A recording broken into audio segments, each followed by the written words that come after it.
네, 여러분 안녕하세요. 2026년도 새해가 밝았습니다. 예, 오늘 1월 1일이죠.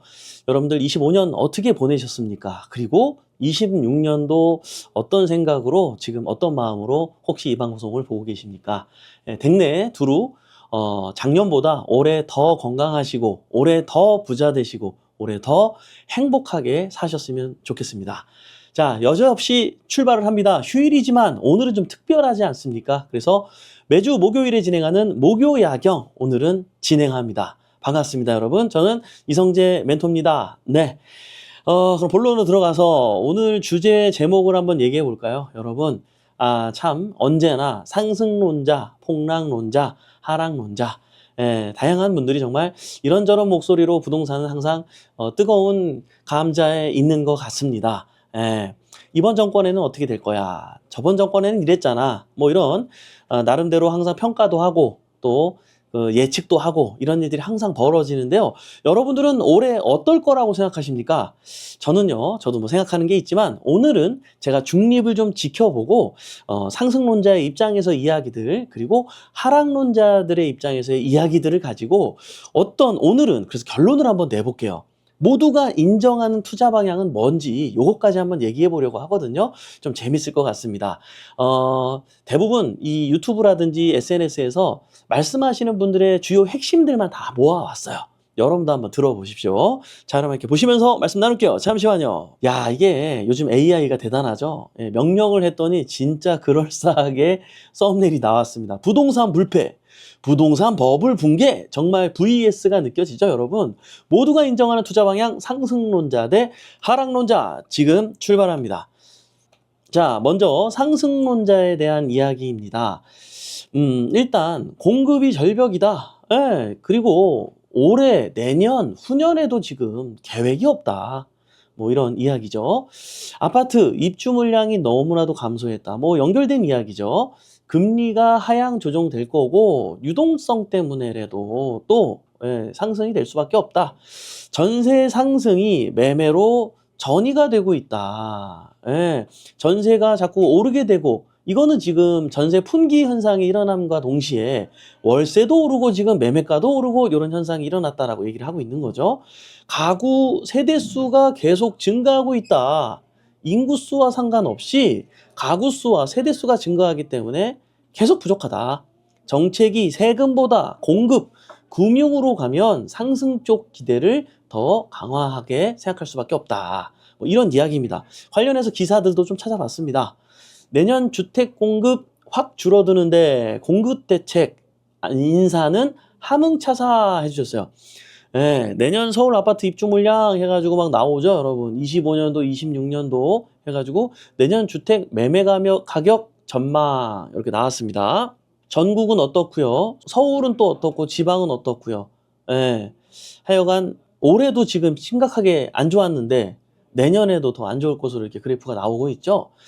공급 절벽의 내년도 올해 정책 혼선에 급등한 아파트값 이게 지금 오늘이 지금 12월 30이거든요. 이게 오늘 기사들입니다. 1시간 전, 8시간 전 나오잖아요. 서울 공급 절벽 속 화곡동 입지가치 빛나 화곡 더 리브스카 점점점 뭐 이런 기사들이 있었습니다. 연도별 서울 아파트 입주 물량을 그래서 다시 한번 여러분들 알고 계시지만 보여드리자면 25년도까지는 그럭저럭 이랬는데 본격적으로 이제 시작됐습니다. 26, 27, 28, 29 아주 심각한 상황이 지금부터 찾아왔죠. 자, 1인 가구 추이는 또 어떠했습니까? 지속적으로 증가하고 있습니다. 그리고 연령별 1인 세대 해가지고 세대수가 증가했어요? 줄었어요? 증가했어요. 자, 이런 이슈들 때문에 기사에서도 여러분들 많이 보셔서 알겠지만 또 상승할 수밖에 없다라고 얘기하고 있습니다. 자, 그러면 하락론자의 이야기도 한번 들어볼까요? 가계부채가 성장에 발목을 잡고 있다. 가계빚이 이렇게 많은데 이 부담돼서 이거 계속 이게 하겠냐. 대출 규제는 계속될 거기 때문에 하락할 수밖에 없다. 절대로 양보하지 않는다. 수도권만 강하고 비수도권은 약세를 보일 것이다. 요거는 이제 글쎄요. 요거는 상승론자하고 비슷한 견해를 갖고 있는 것 같아요. 미분양, PF 리스크가 있지 않느냐. 미분양도 있고 프로젝트 파이낸셜이라 그래서 건물 지을 때 투자받는 대출금이거든요. 예, 요 대출금에 대해서도 예전에는 좀 더 여유 있게 해주고 이랬다면 지금은 더 좋고 있어요. 그래서 이런 리스크들 때문에 안 좋다. 그리고 경기도 안 좋고 대외적으로 불확실성하기 때문에 지금 우리 내수 시장이라든지 이런 상황을 고려했을 때에도 하락이 올 수밖에 없다. 지금 우리나라 너무 힘들다. IMF 그거 이상 힘들다. 정부가 다시 강한 수요 억제 카드를 꺼내게 되면 급등은 제어될 것이다. 뭐 이런 이야기들을 대표적으로 많이들 얘기하고 계십니다. 관련해서 이런 기사들도 있더라고요. 영끌 결과 수도권 사는 3040 가계부채 늘었다. 주담대 1인당 얼마? 하는 금융 시스템 안정, 가계부채 환율 변수, 금융 불균형, 예, 이런 기사들 막 있습니다. 새해 우체국에서도 은행 대출 가능, 주택담보대출 규제는 더 강화, 새해 되면 부동산 대출 풀린다? 26년은 다르다. 뭐 이런 기사들 막 뜨고 있고요. 준공 후 미분양 주택 지속 증가, 10월 말 기준 1521호. 이런 것들, 청주 미분양 아파트 증가세 지속, 1천 가구 넘어서, 예, 왜냐면 이 청주가 원래 미분양이 잘 안 나는 곳이거든요. 예, 그래서 요건 조금 이례적이긴 했어요. 자, 그래서 2024년도 12월부터 2025년도 12월 지금까지 1년 동안 부동산의 상승을 맞은 지역, 하락을 맞은 지역들을 정리해봤습니다. 정리해봤더니요, 서울은요, 1년 동안 무려 11.5% 상승했습니다. 경기도는요, 1.3% 상승했고요. 근데요, 재미난 것은 오른쪽에 한번 볼까요? 서울은 빼고 이제 경기도에 대한 게 나오고 있는데 역시 좀 주요 입지들 위주로 많이 올랐죠. 여기 용인시, 성남시, 하남시, 구리시, 광명시, 과천시, 안양시, 의왕시, 수원시, 화성시 이런 순으로 좀 오르고 나머지는 뭐 그러지 못했어요. 오히려 이렇게 가격이 빠진 곳들도 있습니다. 평택시, 안성시, 이천시, 파주시, 양주시, 동두천시 이런 식으로. 자, 이건 이렇고요. 전국적으로 보면은요, 전라북도가 그래도 1년 동안 약간 올랐다는 게 그래도 좀 다행이에요. 우리 전국 8도가 다 좋은 게 좋지 않습니까? 울산 같은 경우도 약간 2%나 올랐네요. 근데 상대적으로 정말 너무나도 오랫동안 바닥을 찍었던 대구가 좀 올라왔어야 했는데, 1년 동안 마이너스 2.5%였네요. 요거 좀 아쉬운데요. 요런 식으로 지금 결과표가 나왔습니다. 여러분들은 어떻게 생각하십니까? 이게 1년 동안 성적표입니다. 1년 전에도 상승론자들은 사실 상승을 얘기했던 것 같고요. 하락론자들은 하락을 얘기했던 것 같습니다. 중간에 변하신 분들은 저는 제가 봤을 때 그렇게 많지 않다라고 보는데요. 여러분들 어떻습니까? 상승론자들은 전국적으로 상승한다고 했나요? 하락론자들은 전국적으로 하락한다고 했었나요? 어느 분이 무조건 맞았다라고 제가 얘기하는 건 아닙니다. 그게 중요한 게 아니고 일단 대한민국의 부동산의 가격은 1년 동안 이랬다는 결과표를 여러분이 보면서 26년도도 예측을 한번 해보면 어떨까 이런 생각이 드는데요. 자, 일단 예측을 떠나서 상승론자든 하락론자든 어느 쪽에도 상관없이 여러분들이 불안한 마음을 뒤로 하고 나는 어쨌든 내가 투자한 거는 부동산으로 돈을 벌고 싶어 라고 하신 분에게 제안을 드리자면 이런 겁니다. 상승론자들한테는 사실은 어디가 상승할지 그들은 또 항상 공통적으로 얘기하는 거죠. 수도권 위주로 상승할 거고 지방은 조금 위험하지만 약간의 내년에 그 지역 선거도 있고 하기 때문에 살짝 시장이 좋을 것으로 전망하니까 전국적으로 대체적으로 약간 밝지만 어떤 그 상승폭 어떤 양극화, 그쵸, 갑자기 헷갈리네요. 양극화의 차이는 좀 있을 거다. 뭐 요런 얘기였단 말이에요. 그러면 여러분들도 상승론자 입장에서 이 이야기를 공감하잖아요. 그러면은 더 오를 곳은 공격적으로 낙찰받고 또 더 보유하고 있고 뭐 이러면 돈을 벌겠죠. 그리고 또 상승할 거니까 보유하는 동안에도 부담이 없죠. 자, 이게 1번이고요. 상승론자 입장에선 지금처럼 하시는 대로 하시면 되는 거고요. 자, 그러면 하락론자 입장에서는 그럼 어떻게 해야 되느냐? 하락론자 입장에서는 이런 겁니다. 또 하락할 것 같잖아요. 불안하잖아요. 그러면 어떻게 해야 돼요? 더 하락할 것 같으니까 더 싸게 입찰 들어가서 낙찰 받으세요. 네. 자, 결론을 얘기하는데 제가 결론 페이지도 안 열었네요. 죄송합니다. 자, 하락론자 입장에서는 자, 이런 거예요. 이 물건이 원래 시세가 2억이었어요. 근데 올해 내 생각에는 한 1억 5천까지는 떨어질 것 같아. 하락론자 입장에서 얘기를 하는 겁니다, 여러분. 그럼 여러분 어떻게 하면 될까요? 그 물건을 1억에 낙찰받으면 되잖아요. 네. 불안하니까 높게 쓰지 마세요. 그러면 1억에 낙찰받아서 어떻게 하면 될까요? 1억 3천만 원이라도 팔면 팔리지 않습니까? 그죠? 더 하락할 것 같으니까 불안하잖아요. 그럼 어떻게 해요? 보유하지 마세요. 네.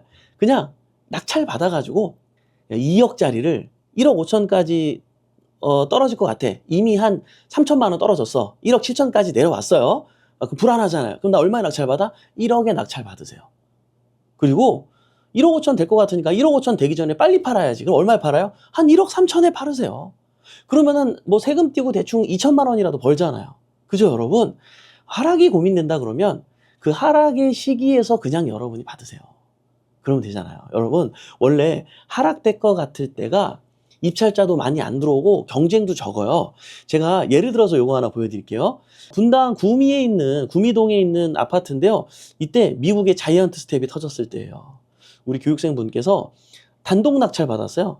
10억 8,500에. 예, 이때 11억대였나 그래. 11억 5천 뭐 이랬어요. 예, 근데 불안하니까 아무도 안 들어와서 분당인데. 그래서 단독으로 싸게 낙찰 받았어요. 지금 이거 얼마예요, 여러분? 13억이에요. 안 팔았어요. 이분 안 팔았어요.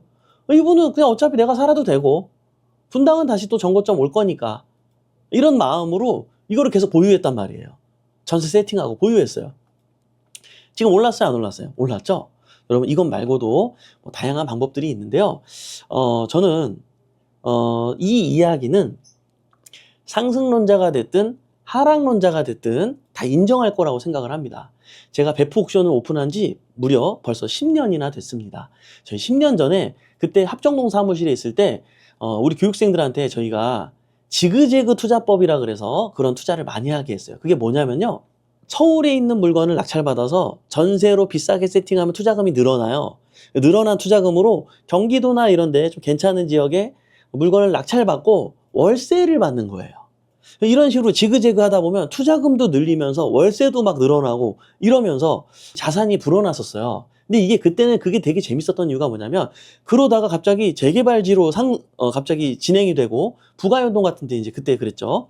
막 이렇게 되다 보면은 아파트로 이제 갑자기 환골탈태가 되면서 빌라 받았던 분들도 갑자기 이제 몇 억씩 벌고 막 이랬어요. 그래서 그때 20살, 20대 때 계신 분들한테 저희가 뭐라고 얘기했냐면 아직 서울에 있는 반지하 빌라가 1억도 안 되니까 몇 천만 원밖에 안 하니까 몇 개 사놔라.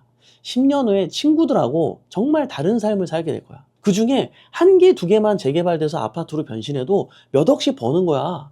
그럼 젊은 친구들 입장에선 시간이 많으니까 그 정도 10년은 충분히 투자할 수 있잖아요. 근데요, 지금 돌이켜보니까 여러분 지금 10년이 지났습니다. 그리고 나서 제가 오늘 이 이야기를 하려고 정리를 한번 하면서 찾아봤더니요. 지금 서울에요. 1억 이하 반지하는 하나도 없습니다. 여러분, 화폐의 가치는 반드시 떨어진 거를 하락론자도 사실 인정하고 있고요. 상승론자도 인정하고 있잖아요. 여러분도 인정하고 있지 않습니까? 여러분, 이거는요. 지금 20대의 청년이신가요? 저는요, 우리 젊은 친구들한테 서울에 있는 반지하 5개고 10개고 그런 것 조금 혹시 1억 이하 공시지가 1억 이하 있으면 여러 개 사도 취등록세 1.1%니까 그렇게 사두고 언젠가 아파트로 바뀔 곳들밖에 없어요. 왜요? 이곳은 서울이기 때문에요. 인구가 1,000만으로 줄어도 1,000만 명은 다 서울 와서 산다고 인구 학자가 얘기를 합니다. 여러분 어떻습니까? 그런 애라는 생각 들지 않아요? 네. 사실 투자 방향은 여러 가지가 있는데요. 내가 가지고 있는 자금에 맞춰서 1,000만 원이 됐든 2,000만 원이 됐든 그 돈으로 내가 지금 당장 벌 수 있는 무언가를 하는 게 좋지 않겠습니까? 예, 지금 사회가 어떻게 돌아가고 경제가 어떻게 돌아가고 아파트 시장이 어떻게 돌아가고 뭐 이런 이야기도 중요하고 좋죠. 하지만 그거보다 더 중요한 건 나의 경제 상황이겠죠. 내가 500만 원이 있다면 이 부동산 시장하고 상관없이 일단 내가 다음 달에 500을 버는 게 더 좋은 거 아닌가요?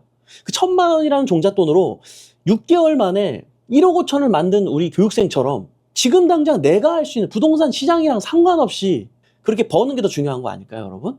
경매 공매 시장은요, 이렇게 싸게 살 수 있는 경쟁 입찰 시장이다 보니까 하락론자들도 사실 이런 방법으로 투자하면은 언제든지 이익을 볼 수 있으니까 요 시장을 여러분이 어떤 생각이 있던 어떤 마음이 있던지 간에 2026년도에는 경매와 공매로 빛을 보는 여러분들 되었으면 좋겠습니다. 26년도 1월 1일 목요 야경은 이 내용으로 흥미롭게 출발했는데요. 도움이 되었으면 바람이고요. 행복한 부자를 꿈꾼다면 매주 목요일 저녁에 목요 야경과 함께 하시죠. 지금까지 베프옥션의 이성재 멘토였습니다. 감사합니다.